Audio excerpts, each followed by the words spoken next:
Hello, all you scaredy cats and kittens, and welcome to the Two Scaredy Cats podcast, where we talk about all things strange, unusual, and paranormal. We're your hostess with the mostest. I'm Stacy. I'm Kara. So, Kara, what have you, well, I know what you've been up to, but why don't we tell the people what you've been up to last week? And I was up to the same thing the week before you, so where were you and what were you doing? I think we talked about it a little bit, the Red River Gorge. No. Or like how you went and now I finally went on my trip last week. Did we? I know you did because one of my friends asked me about some of where you went at one point, like just now, recently. Oh. They asked about your balloon, or the balloon bottom elevator. Oh, okay, then maybe we They're trying to figure out where that was. Oh, I can. So I was like, oh, I can find out the name of the cabin for you, and I can send pictures. Or I'm sure you showed them pictures. I sent them a photo because I know you sent them in the group chat, but I thought it was funny. So I'm like, I know that we talked about it. Okay, well, maybe we did. All right, whoops, sorry, everybody. I'm getting old and I'm getting forgetful. Anyway, where did you go, though, this past week? Where you been gone all week? We also went to Red River Gorge. Yep. For our friend thing. And what did you guys do there? You guys did a lot of stuff that we weren't able to do because it rained the whole time we were down there. Dude, it was so warm. Was it? Like, it was actually hot. Like, there were some days where it hit like 80. Wow, that's awesome. And we would go hiking or whatnot, and it would be just so hot. We'd just be dying after. Did you go to the one that we went on? Yeah, the Creation Falls. We went to that one. Okay, did you get in the water at all? Because, like, little kids were playing in the water when we were there last week. I got in the water, but I was trying not to get my boots dirty. Well, that's true. Yeah, I gotcha. We were, like, hanging out by the water for a little bit. Yeah, there's, like, that whole little sandy beach. Did you hike down there? Oh, yeah. Or, like... No, we hiked all How long did it take you? Because that was a brutal hike. Tell me about it.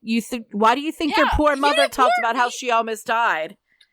I thought I was like, what the heck? Which way did you guys take my advice and go in the way we told you to go off of the loop there and go in that way? Because that way would have been a lot easier, but you still would have had steps to come up, but it wouldn't be as bad as the steps that we had to take going down. Which way did you go? We went, so like if you're staring at the falls, we came around the right side. So like, if you're staring at it, so, like, so here's my question. When you first started on the path, you did not start on stairs, correct? We started going down. But not on steps, correct? It was just like a hill. And were you like in a foresty part with like pine trees and stuff when you first started out? We were right by the bathroom. Okay, if that helps. Yes, that helps a lot. That's the one we went down. All right, like, that's what me and Dad told you to go. Well, when we went down the steps, and I thought the other way? Yes. Oh, you started. So we started the other way and came around, and we ended up because it was rough. Yeah, it was very rough. We'll try doing it in the rain after it just rained. Ooh, it's it was very slippery, and I was like, and I didn't have any. Neither Dad or I had hiking boots on, and I was worried. There was one part where I started sliding, and I'm like, I don't know if I'm going to get up here. Because remember, like there's a couple sides where you could tell where the water had moved all the rocks and stuff, and it was very, very slick. So. But yeah, when we did that one, and we did it the opposite direction of what you guys did. But it was like insanely crowded, and was it crowded when you were there? It was like quite a few people. There were a lot of people, like kids playing in the water and stuff. Well, I just mean the parking lot was like severely crowded. Oh yeah, we had to park on the side of the road, basically. Oh, you were one of those people. We actually found a spot. That we went all the way down. We were right next to the bathroom, actually, where the trail started. That's where we parked. That's why right by the bathroom. Right. So that's why we ended up going the other way, and so we came out. We were like right by our car when we came out. We came out far away because I was like confused. I was like, "Where's the car?" Yeah. That's because you took the opposite. Yeah. That's interesting. You went the opposite way. Yeah. I mean, it was a neat trail, don't get me wrong, but good Lord, if you haven't been exercising recently, or if it's rained when you go there, be really careful because there's a lot of rock steps, and these aren't like small, tiny rocks. I mean, we're talking like big boulder. Like there was some of them, my legs hurt so bad when I got done with that because I was trying to hold myself up so I didn't fall over because of how steep, you know what I mean, how steep it was and stuff. Oh my God, the backs of my legs were killing me. Thank God we had that hot tub, because I'll tell you what, woof, Oh, I needed it after that day. We lived in that hot tub every night. We would go. Yeah, it was nice to help with your legs and some stuff. mornings, because it was cold in the morning. So it was nice to like sit in it. Yeah. Well, at least it wasn't 32 degrees and snowing on one morning when you woke up. We got like crazy. It was crazy, like the weather difference. Yeah, I know. And it was just a week. Up here now. And it was only like 4 days later that she went from when we had been there. So it was insane how quickly the weather, but that's Kentucky, Ohio weather for you. But yeah, so, well, I'm glad you guys what other trail did you guys go on? Did you guys go on any other ones? The Gray's Arch, I think is what it was called. Okay, yeah, I heard about that one. We didn't, like I said, we only had one chance to do one trail. We had one chance to do one trail in between all the rain we had, and we decided because it had the waterfall and the it was arch. A cool trail. Yeah, it was very cool, but it was a lot.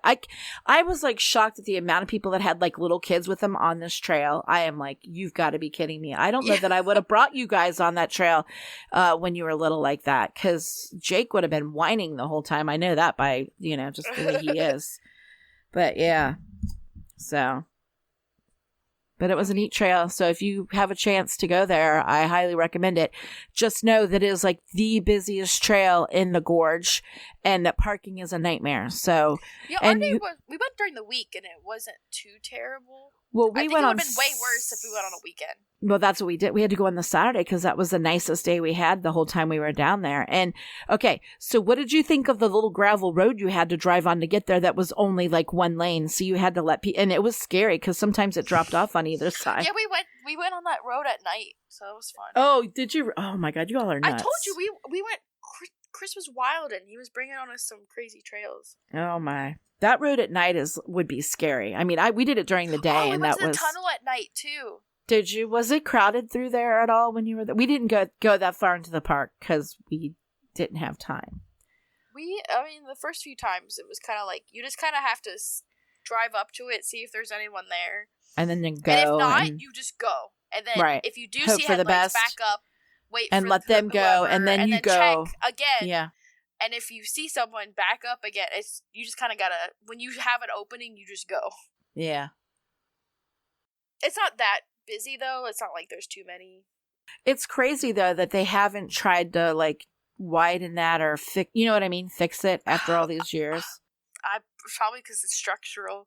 Oh, I know. I feel like as soon as they mess with it, it's going to end up. I have noticed, like, if there's a bunch of people on one side, they'll all go at once.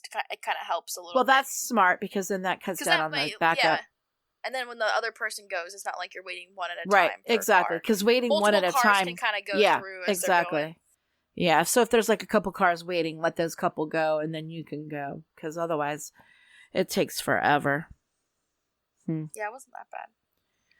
Okay, well, I'm glad you guys had nice weather. That place was haunted because a hiker fell to his death around there or something. Interesting. Allegedly. Yeah. Wait, which part? Where we were on the Creation Trail or on the Creation Falls? The tunnel. Oh, the tunnel. Okay. That's why we went at night, mainly because. Did you see anything spooky there? Did you see any of the lights that are supposedly all around? No, but.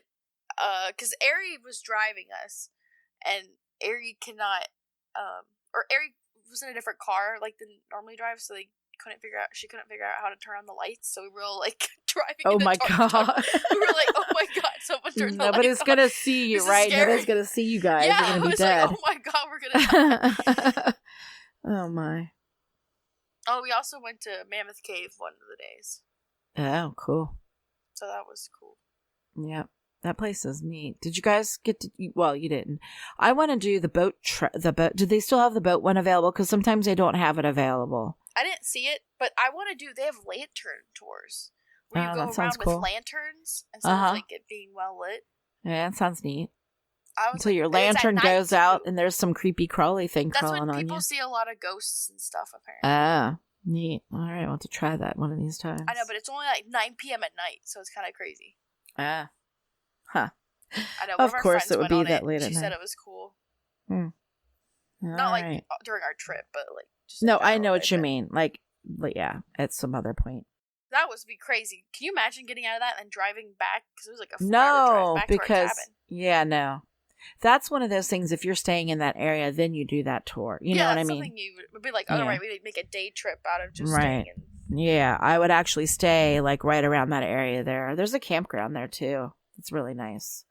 Wasn't the one we stayed at was the Jellystone? Yeah, that's what we stayed at the Jellystone. Yeah. Yeah, I remember driving past it. I was like, oh my gosh, that's the place we stayed. Yeah, remember they had the water slide there. Remember that went down the hill that you guys kept riding on all the time.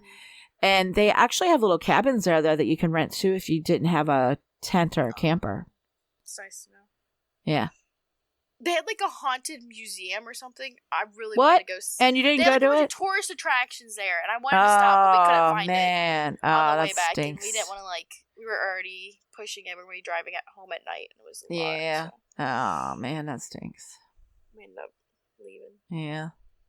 All right. Well, you ready to get started here? Well, I don't have a lot, so I'll go first because mine's just about... mine's a little juicy. Okay, well, let me do mine first because mine's relating just kind of... to my adventures. I know yours is also kind of ours is kind of related to our adventures. Both of ours like are Kentucky related. Yeah, really. It's more like Kentucky stuff today. All right, so what I'm going to be talking about is in the summer of 2022, there was a weird alien creature that was actually filmed on a security camera of a cabin in the Red River Gorge area in Kentucky. Now, this creature that they caught on camera was very weird looking, and it was described as a human-like creature that was very pale and that moved with its kneecaps backwards like Smeagol from Lord of the Rings. It was really weird. Like the video that I saw of this creature, it wasn't tall, it was kind of short, and its head was like, I don't know, smaller shaped, if that makes sense. It wasn't like a normal human type head. And the way it walked it walked really weird. Now, some people, after they saw this, the internets were going wild about this creature that people had caught on the security camera. Some people thought it was fake. When you look at it, it could be fake. I don't know, but some people believed that they thought it was a rake. And I don't know how familiar people are with rakes, but the rakes apparently came to be from a creepypasta from back in the day, apparently. And some people say it's like an offshoot of Slender Man. Oh. But so people think it's like one of these things that if you think it, you know what I mean? Like a lot of people talk about it and they think about it and it comes, you know what I mean, to be true type thing. But they said that there actually have been found all around the Red River Gorge area, and there's some of them that people have found also the Grand Canyon. So it almost makes you wonder if these creatures maybe come from underground or something, because they're both related to these geological, sites or whatever. I came across a story, though, while I was also, kind of trying to research this more about this weird rake creature thing. And I came across about this story about these, there are a couple of investigators, okay? And before they got into investigating, they lived down in that area of Kentucky, and they would go hiking all the time down there. It was like a thing that they did. And they went hiking at night. And they were basically they lived near Natural Bridge, so they were probably more towards like Slade and that that kind of way, not as far or east. So anyway, they were hiking one night and they came across this creature, and they're not the only ones. There are several reports of this creature, but they were hiking in the woods, and this creature came out to them, and they described it as a humanoid creature that was light gray. The girl that was telling the story said it was thin and very tall, about 9 feet tall to be exact. And the creature's skin was light gray, and it resembled like the skin of a dolphin. Its head was very long, and its eyes were in the front like humans' eyes, because most animal eyes, in case you didn't know, are actually on the side of their head, not the front of their head. So that's how, especially if you're out at night and you see glowing eyes or whatever, that's how you can tell whether or not it might be an animal versus, something humanoid or whatever. She said the eyes, though, were big and empty like dark pits, and it had no other facial features when they were looking at it.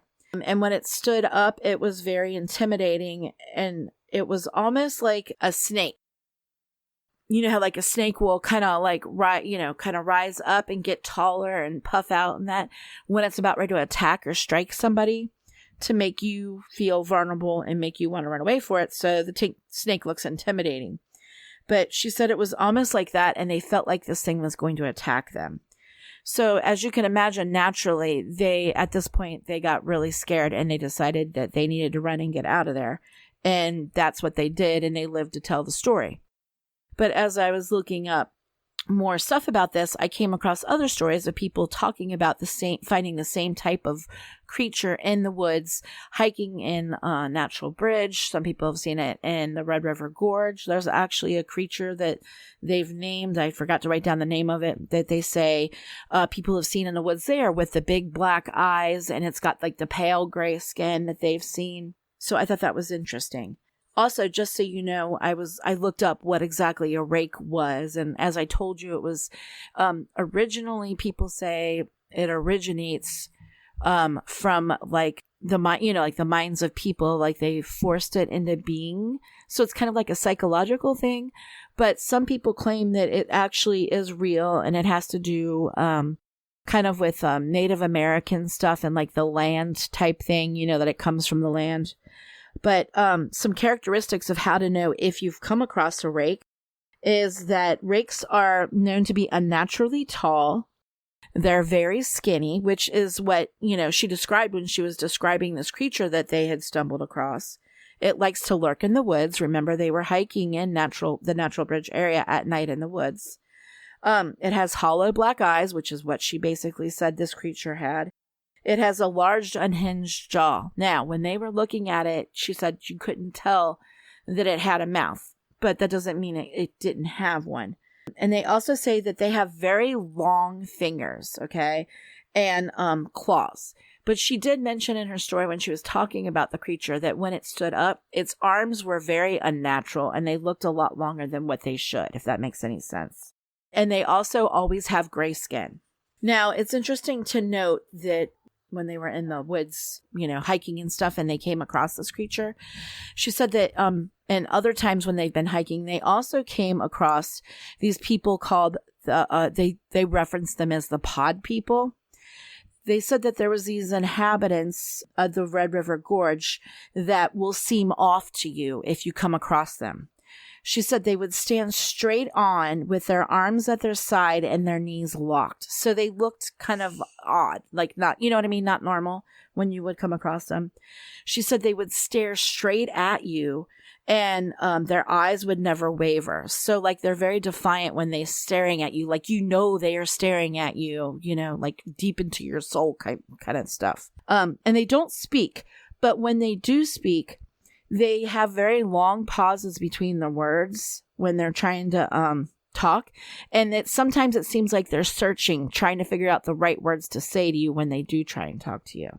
And they do not engage, but they will always watch. So they would not like just come out, you know, like how when you're hiking on the trails, there was lots of people that would say, oh, hi, you know, or you know what I mean, when you're walking along. Yep. Well, these people will not like go out of their way to say hi to you or whatever. And they'll just stare at you. And they'll like, she was referencing like when they were on their hike, like there was this one weird lady. Sure, they're not people just not from the Midwest. I don't know, maybe, but I just thought it was really weird. Because a lot of people think it's weird, like what Midwest people will always like say hi to you on trails. Or really?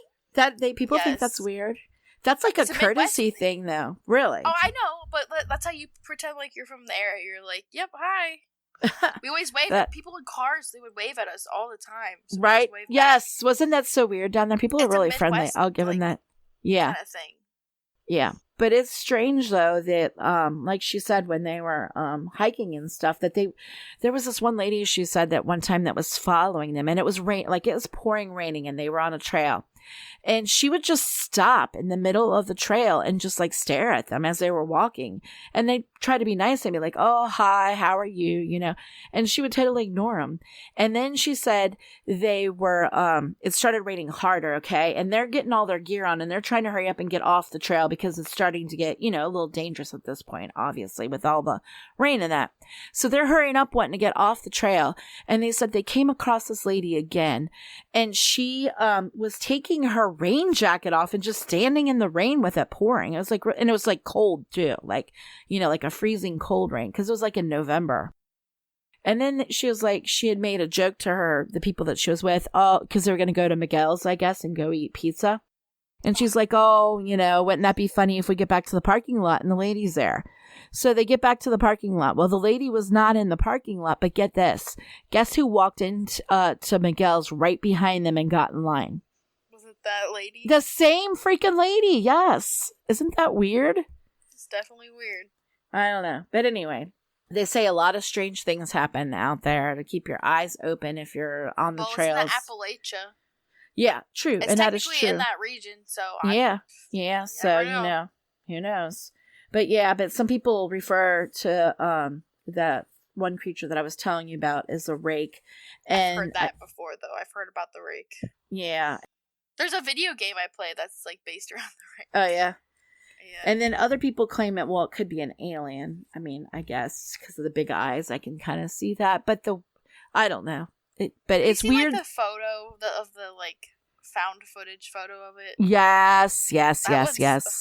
It's creepy. It's scary looking. Yeah, with its mouth all unhinged and that. But yeah, I'm like, I don't know. But like I said, something actually. Yeah. A weird thing that happened on our trip that I forgot about till just now.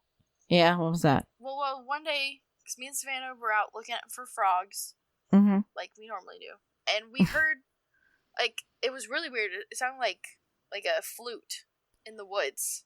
Nuh-uh, stop it. It was really weird, and even me and her were like, that's strange. And it sounded like it was moving around us, like, we would hear it, like up the hill then, because originally we heard it down the hill, and then we heard it, like, it sounded like it was moving around us. It was really strange. You know who that was, Everyone don't you? It. Everyone stopped it, and we were like all like listening, and you could hear it. It's like Pan. You know who that is, right? A tune. It was like a tune, because Savannah said she could like very. What tune was it? Do you remember, or did you guys recognize it? It wasn't like a normal sound, but like. But it wasn't Savannah just somebody. It sounded like a melody of some sort. Okay, so it wasn't just somebody like blowing out noise or whatever. Okay. But it was weird that it moved. It sounded like it was. So I'm curious. Direction. Did you notice? Did the air around you get weird? Did you guys feel like there was like a time fluctuation? We were right by a pond, and there were a bunch of like frogs. That's why we were looking for frogs, like I said. And sometimes they would all just stop, and we could hear it really well because all the frogs were kind of calmed down for a bit. Huh. That's weird. It was definitely the only kind of weird thing. I just randomly remembered it because we were talking about something. Reminded me. Well, yeah, you know who that reminds me of is Pan from Hellier. Remember when they were talking about Pan and how he would play a flute or whatever? Wasn't that around that area? Yes. That's why I'm saying. And that kind of down in that area, yeah. Well, interesting. Like it was just very strange. It happened just like one of the last nights we were there. I don't suppose anybody recorded it. Thus, the music, did they, when that was going on by any chance? No, I'll have to ask Savannah again about it because she's the one who heard it the best. Okay. But Mario heard it too. Like, we all kind of heard it. But she said that because she was kind of far from us, because she went pretty far around because she was trying to find a frog. She needs to be careful. She's going to get kidnapped. Because she was like, hey, I hear something really weird. And she said when I came over, it kind of quieted it down. But it did return eventually. Oh, that's weird. It was like, trying to lure her away. Her. Yes! Know, you better be careful. I know. That's not cool. In Appalachia. We learned a lot of I was going to say, you got to be careful. Yeah, come on. You know the rules. As soon as we were both like, so we went back to the fire. I was going to say, you know the rules, man. You do not go in the woods. If you hear whistling, if your noise, you don't. That's one of the rules, and it kind of, I mean, it was more flute sounding, but it was similar. But still, ignore it. Don't. There's a reason why we went back to the camp. Savannah, because Savannah was like, literally, it was like pitch black outside, and she's got a flashlight trying to find frogs. That's crazy. I forgot about that, so it reminded me of it. Yeah, ask Savannah. I'm curious to know what her thoughts were on that whole experience. It freaked her out, and she's always like frogs. Yeah, she's usually very kind of low key. You know what I mean? She doesn't get freaked out often, so that's interesting. No, that's her natural habitat, is wandering around in the woods at night trying to catch animals. So when she heard it and it like paused, made her like a little uneasy. It was weird. Yeah, Savannah. Holy, yeah, that's not good. If it was freaking out Savannah. Yeah, I totally just forgot about it till just now. Yeah, you have to ask her. I'm curious to know what her thoughts were on that. All right. So what are you doing? What are you doing yours on this week? So we're going back into the cave. The Oh, Mammoth boy. Cave. We're talking about it. I know I teased that I went there earlier, but I actually got a book while I was there about, like, the scary stories from the area. Huh. And it was interesting because one of the, like, main areas we're going to talk about, we stopped because I recognized the name because I've heard the story before, but I didn't realize there was, like, a lot of hauntings around that. Because I'd heard the story, but I didn't really think about it, like, oh, there's definitely ghost activity around there. Right. But as we all know, Mammoth Cave is famously known as the longest cave system in the world. Yep. It's located in Kentucky. Honestly, really cool, and you should definitely go check it out. I would definitely want to go back and maybe do a different tour than the one we did. Like the lantern one we talked about would be really cool. Yeah, that would be neat. So it was established as a national park in 1941, and the cave has quite the interesting history. We're going to talk about the one thing I was talking about, but we're also going to talk about something else I did not realize. I don't even know if you've heard about this. It's kind of crazy, like, what they were doing in the cave before it kind of became, like, the national... Famous. Yeah, the national park system bought it out. Yeah. So in 1839, Dr. John Croghan purchased Mammoth Cave. He had two main reasons that he wanted to buy it. He was trying to improve the trails that led to the cave to make it easier to access, so to, like, help promote tourism, you know, because it was kind of like the big thing was everyone wanted to come see the caves. Right. And the second thing, the interesting part, he wanted to create a health resort inside of the cave. What? I never heard that. That's interesting. Right? I had never heard of this before. So he had read some reports that claimed that the slaves at the time that worked in the cave during the War of 1812 had been in amazing health while working inside the cave. Okay. I was like, okay. Interesting. Yeah. So Franklin Groin, the person who sold him the cave, had claimed that workers would come out after being inside the cave for an entire year as if they were super healthy and they had a glossy shine to their skin. Okay, I'm going to call bunk, but I'm okay. like, I think this guy was just trying to sell the cave, if I'm being honest. Yeah, right? I don't think any of this... I think he was a shyster, and he was trying to get that cave off of his payroll. I think that's what he wanted someone else to deal with the cave. Deal with it, yeah. So, Dr. Williams McDowell wanted to use the cave environment to try to treat a tuberculosis patient. Now, wait a minute. I thought the whole point of curing tuberculosis, though, was to put you out in the sun in the fresh air. Why would putting you in a cave help that? I know.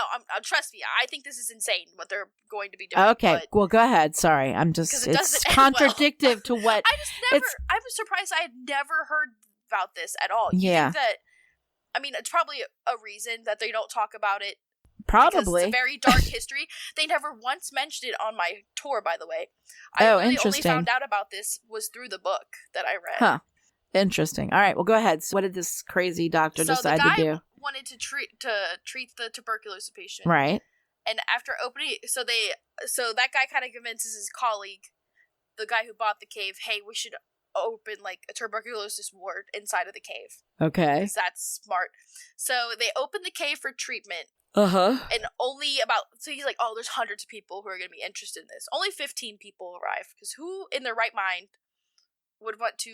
You're going to be in a dark, damp cave, and your whole thing is like your lungs. You're going to get like mushrooms and crap. Lungs too. Yeah. Like the burning, because you're going to have to like burn stuff to keep it lit. Right. And what Especially about... back then, they didn't have like lights and stuff. And what about all the bats and their feces? Like, that's not good for you to breathe in. The bats are going to be flying. Yeah. Well, someone said that when they slept in the cave, they just heard bats all night flying above their head. I could not do that. Yeah, I couldn't do that. No, not me.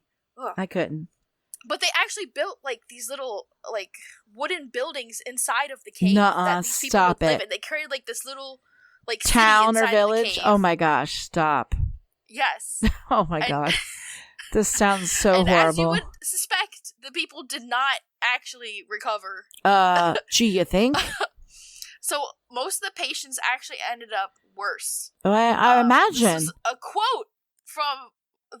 So, those patients who remained in the cave 3 or 4 months presented a frightening appearance. The face was bloodless, eyes sunken, and pupils dilated so much that the iris ceased to be visible. Oh, so gross. they essentially just had black eyes. Like, they didn't have weird. any color to their eyes. Oh my god. That's creepy. They looked horrible. Oh. And they lost every particle of their flesh. They didn't have, like, flesh. What? I know. Oh my god. And wait, these are doctors and they didn't see a problem with these people not having any flesh? Yeah, they put them in there and they would check on them. Oh my god, and that they is insane. thought it was going to be okay. Oh and my. the insane part was that the patients, they thought that they were improving. What? They did not they thought they were stronger. Like, they were delusional that they thought that they were getting better. Well, because the doctor keeps pumping them up and tells them, oh, hey, you look great. Need sunlight and stuff. Yeah, you have to have fresh air in order to get rid of, well, back that's what they thought anyway, tuberculosis. So putting them in a dark, damp place is not going to help that problem. You're going to make it worse, which is what happened. As if this isn't, like, insane gruesome already enough, yeah. Okay. They still had tours going on in the cave at the time. Wait a minute, so what? people would walk by this and see this? these people. Oh my gosh. Yes, and they'd be like horrified and think there were ghosts in right. the cave. Wait, what year was this? They see them. This was 18... Okay, so this was like long time ago. This is the 1800s. Yeah, 1839. This is like 1840s. Oh, okay. Basically. So we're talking hundreds of years. It was only like it was like 2 whole ass years. Oh my god, that is insane. Did you see, like, why is no one, why did nobody that was on these tours speak out about how bad these people were starting to look? Because they thought that they were getting better, but they weren't. They were just, I think the guy was just, like, clinging on to it because he knew. So did any of the people from this experiment survive, or did they all end up dying? No, they all end up, I'm pretty sure they all end up dying, because they were already going to die. It was tuberculosis. Well, I know, but I'm saying, though, how much longer, did they die in the cave, or did they end up dying in a hospital? When they got out, they would just die. Okay. They were used to, like, can you imagine going out there in the sunlight? Their pupils were messed up. They were their eyes just probably melted at that point, because think about it, bright light, and you've been in the darkness for 2 years. Because I always thought that, or like, have you seen the Fallout series? I have not watched it yet, but I saw previews of it with the guy with half his face melted off. If these people been living in vaults right. this entire time, and then they leave the vault or whatever, and they're just like flashbanged by the sun. That's what I imagine. Something I'm pretty sure it was very gruesome, but I can't even imagine. But did this guy lose his license? Please tell me he lost his license at least over this whole thing. This was in the 1800s, Mom. This was the norm. Okay. I guess, you know what I mean? All the quacks came out then, apparently. Yeah, I had never heard that. I have not either. It's called an experiment in the dark. That's crazy. It was like I would say it was basically a social experiment. Yeah, I mean, not that that's what it sounds like, but still, people should not be living in caves like that. No, it's one thing if you like go there to sleep, but then I don't know, something about it. That's so crazy. Usually cavemen would sleep in caves, but that was different. But then they would go out during the day, and hunt. They had to go hunt and find food. Yeah, it's not like they were in there all the time. These people were living in there 24/7. They thought that the dry climate down there and like it was cool down. It like feels like a refrigerator, so they thought it would be good for them. It's not. Wow, dang. So that was pretty insane. So now we're gonna get to the good part that everyone's waiting for, because. So we're going to be talking about the crystal caves. And yeah. I've seen the crystal cave. Have you heard about this? The name sounds very familiar. I believe so. Wasn't he like an explorer or adventurer that went and was... Okay, go ahead. Something. Yeah, we're going to talk about him. So don't worry. But I was curious if you just remembered his name. Yeah, off the top of your head. I know what he was. You probably have heard of him because the story is like pretty interesting. So back before Mammoth Cave was established as a park, there was a lot of money in cave tourism. So people would find caves on their property, and then they would try to set up tours to caves to make money. Essentially, that was like the business. Yep. So during this time, Floyd and his family had been doing tours at the Crystal Cave. Mm-hmm. And they would sell stuff that they found inside the cave. But the Collins Cave, their cave was hard to reach at the time. So, like, it wasn't, like, on the easily accessible. So, it kind of, like, they were losing out on money, essentially. Okay. But Floyd knew of the Sand Cave. It was a cave that's on the route to Mammoth Cave. I actually drove past it. It's right before the Mammoth Cave sign. Okay. It's where it is. Because we stopped at it on the way out, and we, like, I actually got to walk around and take a photo of the cave and everything. Oh, okay. Talking about. he knew of this cave, and he wanted to explore it to see if it was tour worthy and see if like he could basically make a buck out of it, because it was right on the path. It was pretty easily accessible. So he's been doing this, working on trying to scout the cave out, and on January 30th, 1924, Floyd was in the cave exploring alone, which, as we know, you do not explore caves alone. No, you always have to have a partner. He was in a pretty tight passage, and a rock fell and crushed his foot. And he was stuck there. Him in that passage. Oof. The next day, people realized he was missing, and so his friends went to the cave, and they like kind of called him out to him to see if that he could respond. And he did respond. Oh, they heard him? That's interesting. Yes, they could hear him. So they went. Someone eventually did go in there or whatever. Mm-hmm. And people were trying to figure out ways to get him out, because like his leg was stuck, so they couldn't just pull him out. No, yeah, to get that rock off him. Him out anyways, because of where he was lodged in. It was very hard. Yeah. Didn't you say it was like there was only 2 people that could crawl into the exact area, or like very few people could make it all the way to where he was. Okay, I see what you're saying. It's a very narrow passage where he was stuck. Okay, it was basically like in one of those like tightly. Yep, I know what you're saying. Yeah. So news spreads fast about someone stuck in the cave. Well, of course, just like it does today. But anyway. But I know, but like this was back then. Like it made like national news. Oh, like, it was pretty crazy. Everyone and their mom came out. The like road to the cave was absolutely like bumper to bumper traffic. Oh wow! Especially back then, because like 1920s. Yeah. So they basically were just trying to get him out. So they tried to dig behind him to see, because like he was stuck with the foot. So they're trying to get to the rock to free him. Move it so he could crawl out. Yeah. So 2 weeks after it happened, they did get to him, but was he dead by then? Gosh, he was dead. Well, why didn't they give him any food or anything while he was trapped in there? They were doing like. Okay. I'm just kind of giving a summary. I don't really want to talk about the actual thing, because it's more about what happened after. That's kind of insane. I mean. Okay. The actual go ahead. Him getting stuck in the thing is pretty crazy. It's just. Okay. I'm trying to get to the juice. Wait, I'm curious. I know. Did they ever get his body out? That was my question. We're going to find out, Mom. That's a part of. Sorry. Don't worry. We're going to find out about it. All right. Okay. Go ahead. Sorry. It's a pretty crazy story. So, okay. So he's dead in there. He's died. They left his body inside the cave for 2.5 months, because they were like, "Oh my god, good lord!" And then they decided that they were going to pull him out, and they ended up burying him on his family's property by the Crystal Caves. Okay. And he lays there peacefully to this day. Haha, just kidding. That's not what happened. So they did bury him near the Crystal Caves. Okay. Right.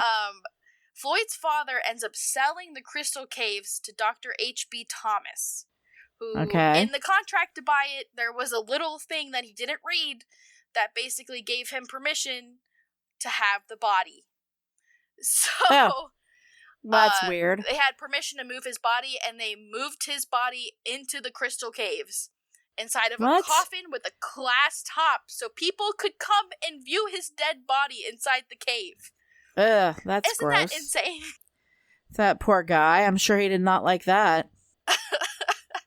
Do you see why this could be kind of haunted? But 2 years after this, someone steals the body. Oh my, this is crazy. I told you, this is insane.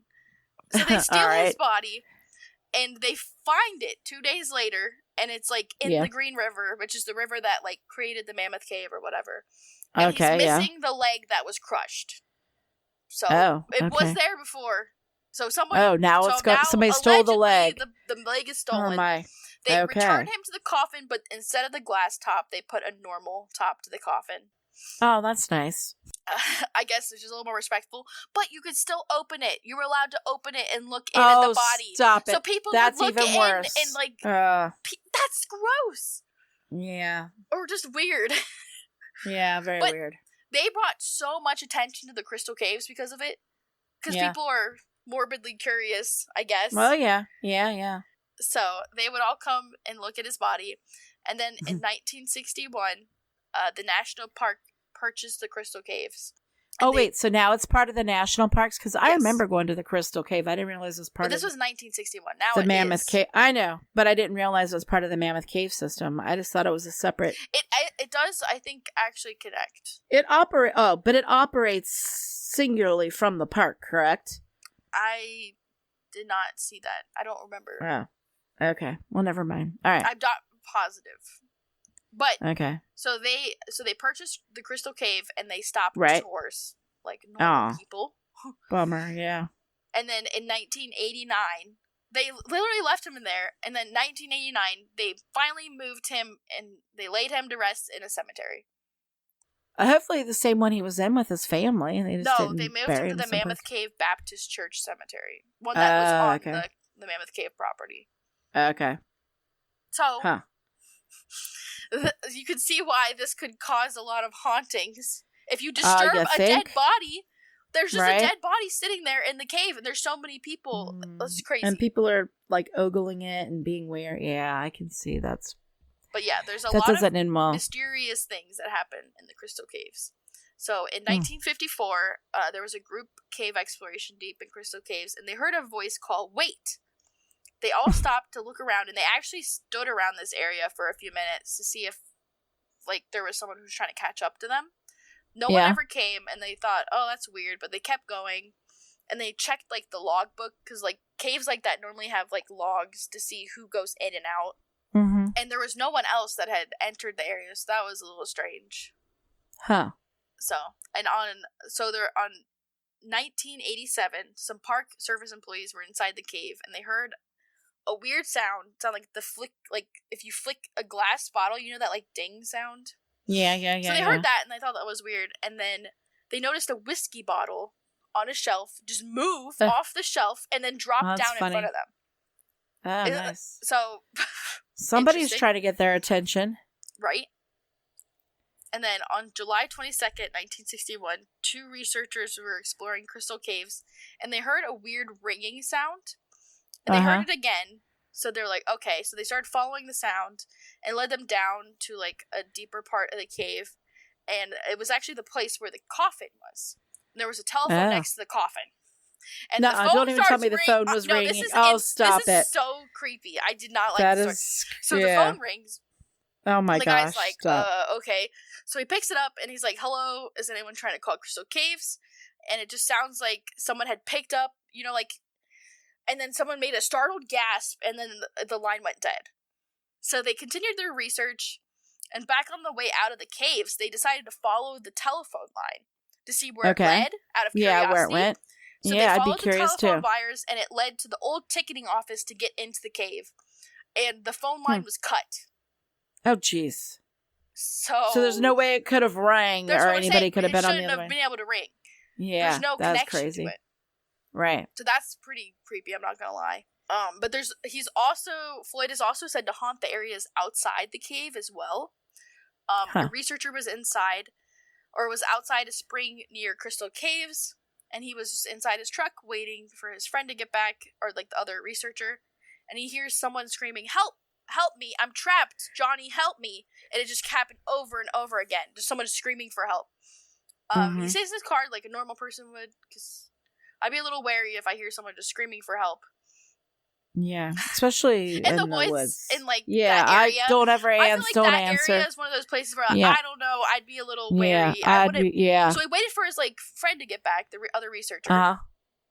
He's like, "Hey, did you hear that screaming?" And he's like, "No, I didn't hear anything." And then his friend was like, "Have you heard about the Floyd Collins?" And he's like, "No, he didn't know about the Floyd story before, like how he died." And he's like, "Oh." So they looked it up, and he actually had a friend named Johnny, one of the people who was trying to rescue him in the cave.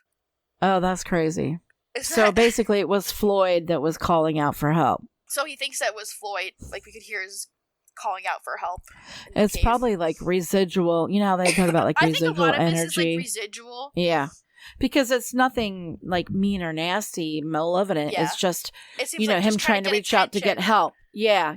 To acknowledge makes sense, because he was down there for so long. For so long. Yeah. Just like, can you imagine being stuck down there?